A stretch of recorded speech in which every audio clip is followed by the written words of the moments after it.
Si tu veux générer plus de rendez-vous de vente pour ton agence SMMA, aussi appelée agence marketing, grâce au cold mailing ou à la prospection par email, eh bien reste attentif jusqu'à la fin de cette vidéo parce que je vais exactement te montrer ma méthode et je vais même te donner mon script d'email que j'utilise et qui m'a généré plusieurs dizaines de rendez-vous pour mon agence.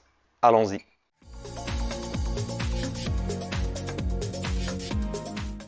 Salut, c'est Elias et bienvenue sur ma chaîne où je t'aide à créer et développer ton agence SMMA ou ton agence de marketing digital. Tu peux l'appeler comme tu veux, c'est la même chose. Eh bien, si c'est un sujet qui t'intéresse, je t'invite à t'abonner à ma chaîne et activer la cloche des notifications parce que je vais sortir des vidéos qui vont t'apporter un maximum de valeur. J'ai également pour toi, dans le premier lien en description, une étude de cas offerte sur comment j'ai atteint les 10 cas par mois avec mon agence.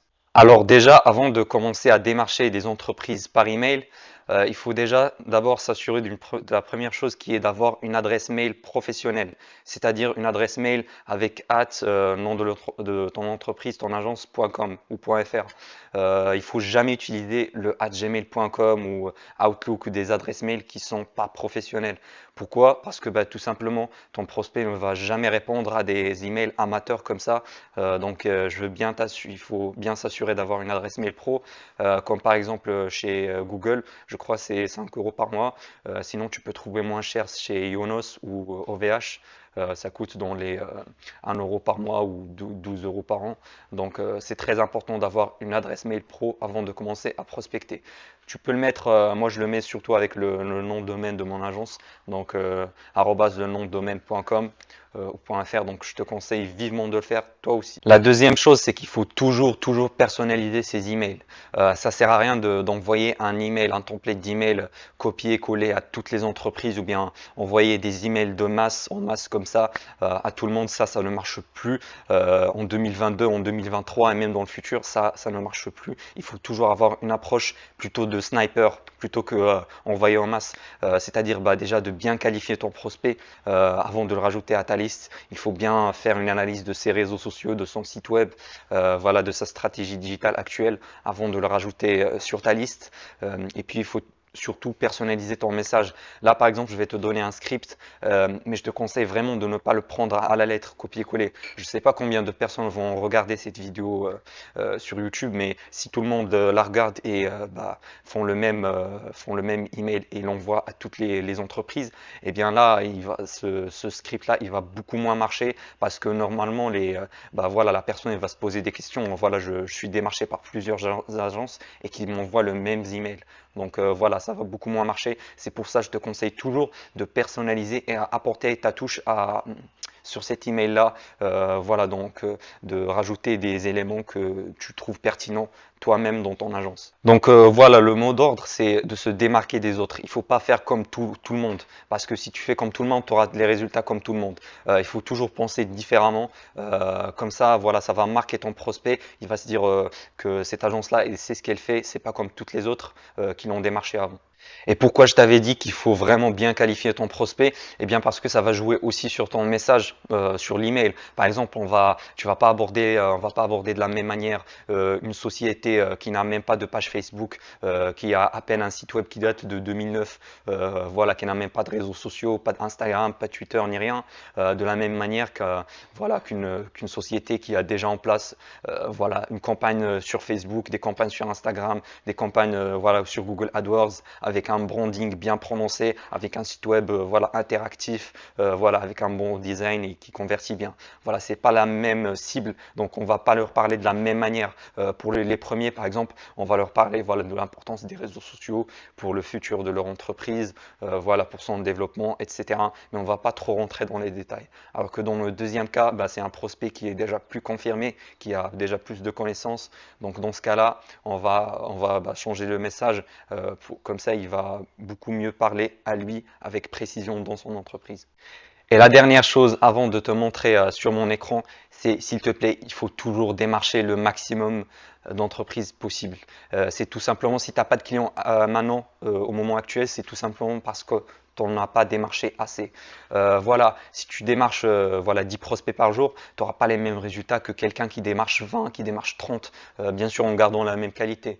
Mais voilà, donc c'est mathématique, c'est tout simple. Plus tu démarches, plus tu vas multiplier tes chances d'avoir des rendez-vous, tout simplement. Et dernièrement, je veux que tu comprennes que pendant les emails, le démarchage email, on va toujours essayer de vendre un rendez-vous. Voilà, donc que ce soit un appel téléphonique ou un rendez-vous sur Zoom. Voilà, donc avoir un rendez-vous avec le chef de l'entreprise, avec le décisionnaire. Pas avec n'importe qui, avec la secrétaire, ça nous intéresse pas du tout. Et aussi, il faut jamais vendre ses services directement. Même si le prospect te dit, voilà, c'est quoi, qu'est-ce que vous proposez, quels sont vos tarifs, voilà, en répondant à l'email, il faut directement lui proposer un rendez-vous parce que on essaie toujours de vendre un rendez-vous et pas un service. Et c'est pendant ce rendez-vous-là que là, tu vas proposer ton service, soit en deux phases, en R1, R2 ou bien en un seul rendez-vous de close comme ça. Mais voilà, de toute manière, ne fais pas cette erreur de vendre tes services directement par mail. Donc, avant de passer au script de l'email, je veux t'expliquer les étapes sur lesquelles ton prospect va passer avant de réserver le rendez-vous. Déjà, tout simplement, il faut d'abord la première étape, c'est que l'email, ton email en question, voilà, je vais le dessiner, il faudra qu'il soit déjà livré. C'est-à-dire, en fait, il faut qu'il atterrisse dans la boîte mail principale de ton prospect. Donc, comme ça, il va pas tomber dans les spams ou dans l'onglet promotion, par exemple, sur Gmail. Euh, donc, il faut bien s'assurer. Il y a plusieurs étapes à faire pour s'assurer qu'il soit bien délivré par ton système de mailing. Si tu veux, je peux t'en faire une vidéo un peu plus spéciale, spécifique sur ce sujet-là parce qu'il est assez long. Mais pour te dire, par exemple, il faut pas utiliser, il faut déjà faire un certain paramétrage au niveau de Google. Euh, de la boîte Gmail. Et puis, il faut déjà pas utiliser certains mots un peu trop agressifs sur ton objet et sur ton email. Par exemple, utiliser beaucoup le mot gratuit, voilà, achète maintenant, acheter ici, voilà certains mots. Si tu veux, je peux en faire une autre vidéo, bien sûr. Ensuite, une fois l'email il est livré, on va passer à la deuxième étape, c'est l'ouverture. Notre objectif, c'est que notre mail soit ouvert d'abord, déjà, avant de convertir. Euh, il faut que ton prospect ouvre l'email. Comment lui donner envie de l'ouvrir? C'est tout simplement l'objet. Voilà. C'est ton objet. Il faut que ça soit un objet assez attirant, assez intéressant. Et moi, de mon expérience, c'est surtout les objets qui sont un peu aguicheurs. Voilà, j'ai pas envie de dire qui attire, enfin qui délivre pas la promesse derrière, mais qui sont un peu plus aguicheurs, un peu plus voilà, qui attire un peu l'attention et où il y a des fois un certain suspense derrière. Donc voilà, ça dépend des thématiques, ça dépend de ta niche, ça dépend de ta cible. Mais voilà, l'astuce c'est de jouer sur ton objet pour donner envie à ton prospect d'ouvrir ton email. Ensuite, une fois l'email ouvert, là c'est là où joue le script. Donc c'est là où on va essayer de convertir notre prospect qui a ouvert son mail à passer à l'action. C'est-à-dire, on va faire un call to action à la fin de l'email pour pousser notre prospect à soit cliquer sur un lien Calendly, par exemple, si tu mets ton lien Calendly ici, soit de répondre à notre email. Et moi, je te conseille vraiment toujours, c'est très important, euh, de proposer une date fixe. Par exemple, je suis disponible lundi matin et mardi soir. Voilà, c'est de proposer une certaine date, pas de dire voilà quel est le meilleur moment pour le faire, parce qu'en général, le prospect, il va pas prendre le temps de aller voir son agenda et tout ça, ça va pas trop le motiver. Par contre, quand tu lui donnes, voilà, une certaine deadline, voilà, deux choix, par exemple, deux ou trois choix, là, il va se sentir beaucoup plus, voilà, beaucoup plus intéressé, beaucoup plus forcé, à te répondre, à donner, voilà, un moment exact. Et puis, la dernière astuce que j'ai envie de te dire, c'est les relances. Voilà, moi, il faut faire, à mon avis, minimum trois relances. Donc voilà, minimum trois emails à ton prospect, parce que des fois, en général, ton prospect reçoit des dizaines de mails par jour. Donc s'il zappe ton email, eh bien c'est foutu pour toi, il va plus les revoir. Donc il faut toujours avoir trois relances minimum. Moi perso, j'en ai six, voire plus des fois selon la qualité du prospect. Si j'ai vraiment envie de travailler avec un certain type de prospects ou d'entreprises. Là, je peux aller encore plus. Comme ça, je vais vraiment avoir plus de chances d'obtenir un rendez-vous. Bien sûr, comme j'avais dit précédemment, le but c'est de vendre un rendez-vous, pas de vendre un service. Je pense que tu l'as bien compris. Dernière chose, moi j'utilise un logiciel d'automation, donc il va envoyer les emails automatiquement. Et ça vraiment, c'est vraiment à faire, surtout si tu as une séquence mail qui est assez longue, comme moi j'utilise 6 emails de relance. Euh, Après, il y a une astuce, c'est d'utiliser dans ton logiciel ce qu'on appelle des workflows, c'est-à-dire tu as écrit un email, par exemple un script, et que voilà, ton prospect l'a pas ouvert.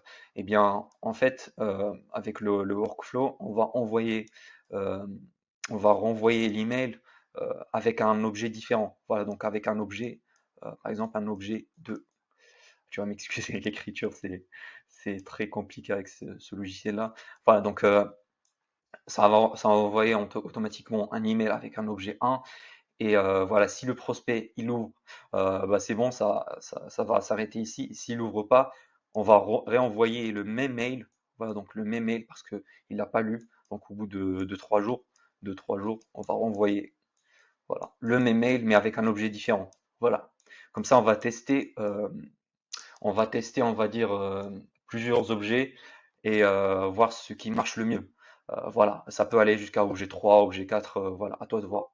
Et en plus, l'avantage, c'est que t'as pas à réécrire le même email parce que l'email, tu l'écris une seule fois et tu le renvoies plusieurs fois. Donc voilà, tu changes juste les objets et ça va t'augmenter tes chances d'avoir un rendez-vous sans forcément travailler plus. Voilà, parce que tu as déjà ton script qui est déjà fait.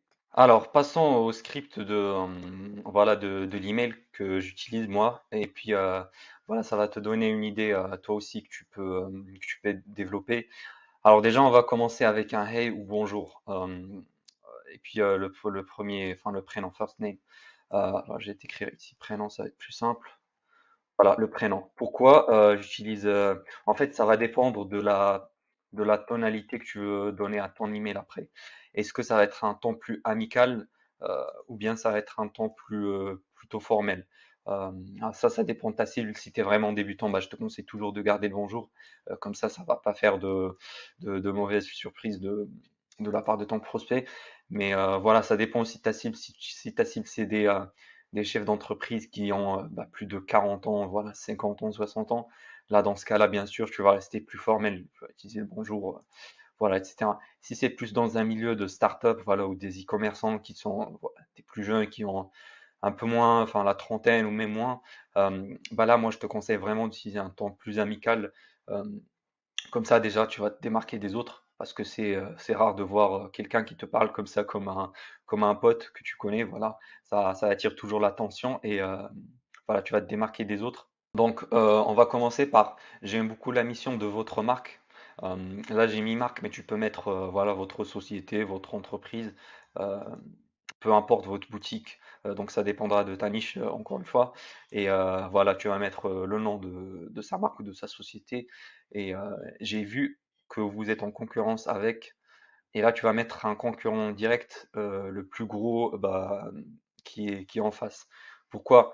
C'est toujours intéressant de se comparer aux concurrents parce qu'en fait, ça va mettre dans la tête de ton prospect qui va se dire, ouais, voilà, mes concurrents, ils sont comme ça. Et en général, si c'est un entrepreneur ambitieux, il va toujours, bien sûr, se développer et rattraper ses concurrents. Surtout quand tu prends le plus gros, eh bien, en général, c'est plutôt la référence dans son marché. Donc ça va être très très intéressant pour la suite. Je suis leur stratégie de croissance digitale depuis longtemps. Alors là, je parle plutôt des services de trafic payant comme moi. Par exemple, moi, je propose principalement Facebook Ads et Google Ads. Et bien dans ce cas-là, ça va être très intéressant leur stratégie de croissance digitale. Après, ça dépend de ton service, tu peux adapter cette phrase comme tu veux.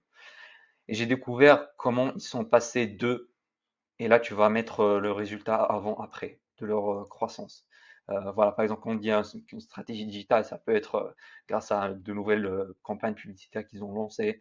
Peut-être c'est grâce à une stratégie d'emailing qu'ils ont mis en place.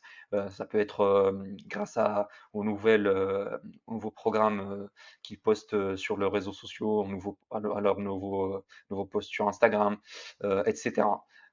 Voilà comment ils sont passés de tel, par exemple, le résultat, moi, de tel, par exemple, de 20 000 € euh, de chiffre d'affaires par mois à 50 000 € de chiffre d'affaires par mois. Euh, ou bien ça peut être doubler leur vente, tripler leur vente. Voilà, donc ça dépend des concurrents, de ton prospect et de ton analyse dessus. Euh, Ensuite, on va dire, puis-je les partager avec vous? Car je pense que vos produits ont un réel avantage sur les leurs. Et là, tu vas insérer la raison. Là, le but, c'est en fait de dire au prospect que voilà, moi j'ai certaines connaissances que tes concurrents font et que toi tu ne mets pas en place. Et que grâce à moi, voilà, je peux les partager avec toi et grâce à moi, tu peux les savoir. Comme ça, tu vas pouvoir les implémenter dans ton business. Donc c'est ça le but de cette phrase-là et j'aimerais vous aider à les écraser. Voilà, à les écraser, à les dépasser, ça dépend. Voilà, tu peux mettre ce que tu veux, mais le but, je pense que tu as compris, c'est de montrer ta valeur dans le marché et comment tu peux l'aider. Êtes-vous disponible pour un petit appel cette semaine? Je suis libre jeudi après-midi.